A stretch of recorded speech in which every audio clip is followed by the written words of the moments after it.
मोदी सरकार ने अपने नीतियों के दम पर देश की अर्थव्यवस्था को बेहतर बनाए रखने के पूरे प्रयास किए और अब उसका असर भी इकोनॉमी में दिखना शुरू हो गया है। भारत के विदेशी मुद्रा भंडार में 11 जून को समाप्त हुए सप्ताह में 3.074 अरब डॉलर का इजाफा हुआ। डोनेट कार्ड और वॉइस ऑफ स्लम जुड़कर दिल्ली और नोएडा के स्लम्स में गरीबों को फ्री ऑक्सीजन सप्लाईज प्रोवाइड करने का प्रयास कर रहे हैं। डिस्क्रिप्शन में दिए हुए लिंक पर जाकर डोनेट कार्ड पे अभी डोनेट करें। इन गरीब परिवारों का सहारा बने। जिसके बाद भारत का विदेशी मुद्रा भंडार 608.081 अरब डॉलर के साथ रिकॉर्ड स्तर पर पहुंच गया, जिसके साथ ही भारत का विदेशी मुद्रा भंडार रूस से ज्यादा हो गया। अब भारत के आगे स्विट्जरलैंड, जापान और चीन ही है। इन तीनों देशों के पास 1000 अरब से ज्यादा का विदेशी मुद्रा भंडार है।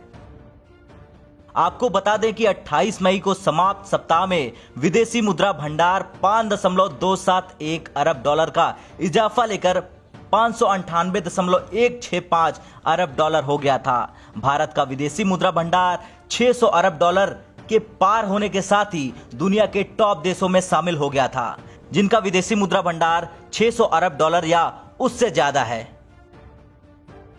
इससे पहले आरबीआई द्वारा 28 मई को जारी आंकड़ों के मुताबिक 21 मई को समाप्त हुए सप्ताह में देश का विदेशी मुद्रा भंडार 2.865 बिलियन डॉलर की वृद्धि के साथ 592.894 बिलियन डॉलर के पार पहुंच गया था। गोल्ड और करेंसी एसेट में बढ़ोतरी से विदेशी मुद्रा भंडार में यह इजाफा देखने को मिला।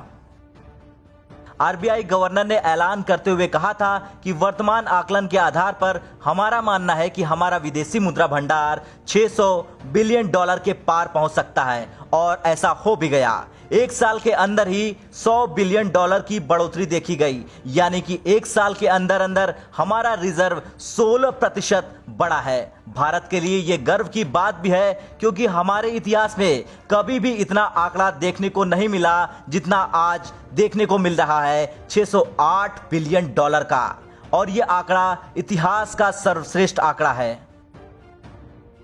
चलिए अब आपको बताते हैं इसके पीछे की वजह। दरअसल इसके पीछे की वजह है भारत के अंदर रिकॉर्ड तोड़ एफडीआई का आना। 2020-21 के अंदर भले ही देश के अंदर लॉकडाउन लगा हो, लेकिन फिर भी भारत ने सबसे ज्यादा इन्वेस्टमेंट यानी highest ever for direct investment आया है, और यही वजह है कि भारत का खजाना बहुत ज्यादा बढ़ गया है। इतना ही नहीं, रिलायंस अकेला ऐसा फॉरेन इन्वेस्टर है जिसने काफी ज्यादा विदेशी निवेशियों को अपने ओर अट्रैक्ट किया, और देश के अंदर हजारों कंपनियां हैं, उन सभी ने भी विदेशी निवेश भर भर कर इकट्ठा किया। इसके साथ ही देश के अंदर पहली बार ट्रेड सरप्लस का होना, यानी कि भारत ने अपने विदेशी मुद्रा भंडार का कम इस्तेमाल किया।